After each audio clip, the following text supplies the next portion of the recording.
ಗಳಿಸಿದ ವಿದ್ಯೆಯನ್ನ ಡಬಲ್ ಮರ್ಡರ್ಗೆ ಬಳಸಿರುವಂತಹ ಒಬ್ಬ ವೈದ್ಯನ ಕಥೆ ಇದು. ಇಂಜೆಕ್ಷನ್ ಕೊಟ್ಟು ದೊಡ್ಡಪ್ಪ ದೊಡ್ಡಮ್ಮನ ಮರ್ಡರ್ ಮಾಡಿದ್ದಾನಂತಿದ್ದ. ತಮ್ಮನ ಮಗನಿಂದಲೇ ಚಂದ್ರಪ್ಪ ಮತ್ತು ಜಯಮ್ಮ ದಂಪತಿ ಇಬ್ಬರು ಕೂಡ ಸಾವನ್ನಪ್ಪಿದ್ದಾರೆ. ಈತ ವೃತ್ತಿಯಲ್ಲಿ ಡಾಕ್ಟರ್. ತಾನು ಏನು ಕಲ್ತಿದ್ದ ವಿದ್ಯೆ ಅದನ್ನ ಡಬಲ್ ಮರ್ಡರ್ ಮಾಡೋದಕ್ಕೆ ಈತ ಬಳಸಿದ್ದಾನೆ ಅನ್ನುವಂಥದ್ದು ಈತನ ಮೇಲಿರುವ ಆರೋಪ. ಈಗ ಕೊಲೆ ಮಾಡಿ ಚಿನ್ನಾಭರಣವನ್ನ ದೋಚಿದಂತೆ ಡಾಕ್ಟರ್ ಮಲ್ಲೇಶ್ ಅಂತ ಹೇಳಿ ಈತನ ಹೆಸರು. ಶಿವಮೊಗ್ಗದ ಖಾಸಗಿ ಆಸ್ಪತ್ರೆಯಲ್ಲಿ ಡಾಕ್ಟರ್ ಆಗಿ ಕೆಲಸ ಮಾಡ್ತಾ ಇರುವಂತಹ ವೈದ್ಯ. ಸಾಲ ಮಾಡ್ಕೊಂಡಿದ್ರಂತೆ, ಅದರಿಂದಾಗಿ ಬಹುಶಃ ಕೊಲೆ ಮಾಡಿ ಚಿನ್ನಾಭರಣವನ್ನ ದೋಚಿದ್ದ ಅಂತ ಹೇಳಿ ಈಗ ಆರೋಪ ಕೇಳಿ ಬರ್ತಾ ಇದೆ. ಕೊಲೆ ಪ್ರಕರಣವನ್ನ ಓಲ್ಡ್ ಟೌನ್ ಪೊಲೀಸರು ಭೇದಿಸಿದ್ದಾರೆ. ಶಿವಮೊಗ್ಗ ಜಿಲ್ಲೆ ಭದ್ರಾವತಿ ತಾಲೂಕಿನ ಓಲ್ಡ್ ಟೌನ್ನ ಪೊಲೀಸರು ಈಗ ಈ ಡಬಲ್ ಮರ್ಡರ್ ಕೇಸನ್ನ ಭೇದಿಸಿದ್ದಾರೆ.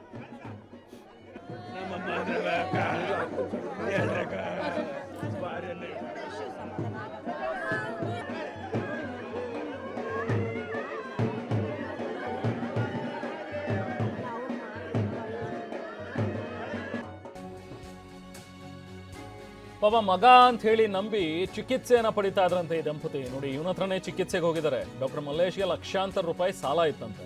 ಹಣ ಕೊಡೋದಕ್ಕೆ ನಿರಾಕರಿಸಿದ್ರಂತೆ. ಅವಾಗ ಸಿಟ್ಟು ಬಂದಿದೆಯಂತೆ. ಹೀಗಾಗಿ ಮನೆಯಲ್ಲಿದ್ದ ಲಕ್ಷಾಂತರ ರೂಪಾಯಿ ದೋಚಿದ್ದಾಯ್ತ.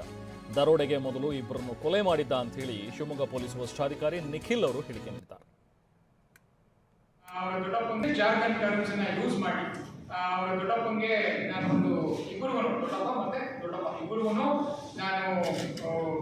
ಇಂಜೆಕ್ಷನ್ ಕೊಡ್ತೀನಿ, ನಿಮ್ಗೆಲ್ಲ ಸರಿ ಹೋಗುತ್ತೆ ಅಂತ ಅವ್ರಿಗೆ ನಂಬಿಸಿ ನಂತರ ಅವನೇ ರೆಡಿಯಾಗಿ ಬಂದಿರ್ತಾನೆ.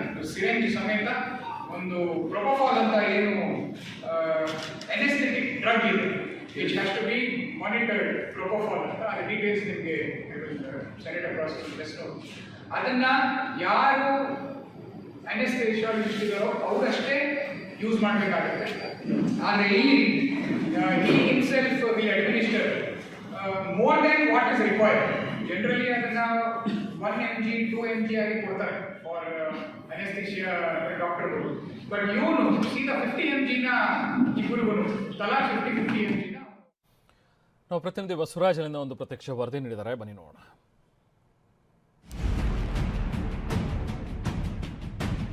ಇಡೀ ಭದ್ರಾವತಿ ನಗರವೇ ಬೆಚ್ಚಿ ಬಿದ್ದಿದೆ ಅಂತ ಒಂದು ಘಟನೆಯಲ್ಲಿ ನಡೆದಿದೆ. ಭದ್ರಾವತಿ ನಗರದಲ್ಲಿರುವಂಥ ಬುತ್ತನಗುಡಿ 5ನೇ ಕ್ರಾಸ್ ಇದು, ಇಲ್ಲಿದ್ದೇವೆ ನಾವು. ಇಲ್ಲಿ ನಿನ್ನೆ ವೃದ್ಧ ದಂಪತಿಗಳದ್ದು ಏನು ಸಾವಾಗಿತ್ತು. ಆ ಸಾವಿನ ನಂತರ ಸಾಕಷ್ಟು ಅನುಮಾನ ಆಗಿತ್ತು. ನಿನ್ನೆ ಕೂಡ TV9 ಬಂದಿತ್ತು. TV9 ಕೂಡ ಒಂದು ವರದಿ ಮಾಡಿತ್ತು. ಅಂದರೆ ಇಬ್ಬರು ದಂಪತಿಗಳು ಪ್ರತ್ಯೇಕ ಕೊಠಡಿಯಲ್ಲಿ ಮೃತಪಟ್ಟಿದ್ರು. ಆ ಮೃತಪಟ್ಟ ನಂತರ ಸಾಕಷ್ಟು ಅನುಮಾನ ಆಗಿತ್ತು. ಅಂದರೆ ಮನೆಯಲ್ಲಿರುವಂಥ ಏನು ಚಿನ್ನಾಭರಣ ಇದೆ, ಆ ಚಿನ್ನಾಭರಣಗಳನ್ನು ದರೋಡೆ ಮಾಡಿ ಏನು ವೃದ್ಧ ದಂಪತಿಗಳನ್ನ ಕೊಲೆ ಮಾಡಿದ್ರು ಅಂತೇಳಿ TV9 ಕೂಡ ವರದಿ ಮಾಡಿತ್ತು. ಅದರ ನಂತರ ಈಗ ನಿನ್ನೆ ಓಲ್ಡ್ ಟೌನ್ ಪೊಲೀಸರು ಘಟನಾ ಸ್ಥಳಕ್ಕೆ ಭೇಟಿ ಕೊಟ್ಟಿದ್ರು, ಪರಿಶೀಲನೆ ಎಲ್ಲ ಮಾಡಿದ್ರು. ಎಲ್ಲೂ ಕೂಡ ಒಂದೇ ಒಂದು ಸಣ್ಣ ಕ್ಲೂ ಇರಲಿಲ್ಲ ಏನಾಗಿದೆ ಅಂತೇಳಿ. ಯಾಕೆಂದರೆ ದರೋಡೆ ಮಾಡಿದರೆ ಎಲ್ಲೂ ಕೂಡ ಮಾರಕಾಸ್ತ್ರ ಬಳಕೆ ಇಲ್ಲ, ಏನು ಎಲ್ಲ ರಕ್ತ ಬಂದಿದ್ದಿಲ್ಲ, ಇರು ಬಂದಿಲ್ಲ. ಹಾಗಾಗಿ ಎರಡು ಏನು ಕೊಠಡಿ ಇತ್ತು, ನಾವು ಮನೆ ಒಳಗಡೆ ಇದ್ದೇವೆ, ಆ 2 ಕೊಠಡಿ ಇತ್ತು. ಆ 2 ಕೊಠಡಿಯಲ್ಲಿ ಕೂಡ ವೃದ್ಧ ದಂಪತಿ ಪ್ರತ್ಯೇಕವಾಗಿ ಮೃತಪಟ್ಟಿದ್ರು. ಹಾಗಾಗಿ ಸಾಕಷ್ಟು ಅನುಮಾನ ಇಲ್ಲಿ ಕಾಡ್ತಾ ಇತ್ತು. ಅಂದರೆ ಒಳಗಡೆ ಬರ್ತಾರೆ, ಬಂದು ಏನು ಮೈ ಮೇಲಿರುವಂಥ ಚಿನ್ನಾಭರಣ ಏನು ವೃದ್ಧ ದಂಪತಿ ಇದ್ದಾರೆ, ಆ ದಂಪತಿಗಳ ಮೇಲಿರುವಂಥ ಚಿನ್ನಾಭರಣ ಇದೆ, ಆ ಚಿನ್ನಾಭರಣ ದೋಚ್ಕೊಂಡಿದ್ರು. ಅದರ ನಂತರ ಬೀರಿದೆ, ಆ ಬೀರನ್ನು ಕೂಡ ಓಪನ್ ಮಾಡಿ ಒಳಗಡೆ ಅಂತ ಏನು ಚಿನ್ನಾಭರಣ ಇತ್ತು ಅದನ್ನು ತೆಗೆದುಕೊಂಡು ಹೋಗಿದ್ರು.